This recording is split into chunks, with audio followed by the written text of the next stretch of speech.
भारत में कुत्तों की धूमधाम से शादी।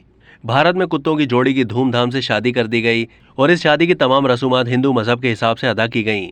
ढोल बाजे के साथ हल्दी की तकरीब भी मुनक्किद की गई। शेरू और स्वीटी की शादी में रिवायती फेरे भी शामिल थे। शेरू कुत्ते के मालिक का कहना था कि यह शादी 14 नवंबर 2022 को हुई, जिसके लिए 100 मेहमानों को कार्ड भेजे गए थे। शेरू की सरपरस्त मानीता ने कहा कि शेरू 8 सालों से हमारे साथ है। हमने हमेशा इसके साथ अपने बच्चों जैसा सलूक किया है। हमने अपने पड़ोसियों से अपने कुत्तों की शादी के बारे में ऐसे ही बात की, लेकिन फिर हम इस पर संजीदा हो गए। स्वीटी की सरपरस्त सविता रानी ने कहा कि मैं पालतू जानवरों से मोहब्बत करती हूँ और एक जोड़े के तौर पर हम पालतू जानवरों की देखभाल करते थे। मेरा कोई बच्चा नहीं है, इसलिए स्वीटी को अपनी बच्ची बनाकर पाला है। सब कहते थे कि हमें स्वीटी की शादी करनी चाहिए। हमने इस पर बहस की और आखिरकार सिर्फ 4 दिन में एक प्रोग्राम बनाया गया। हमने तमाम रसूमात पर अमल करने का फैसला किया।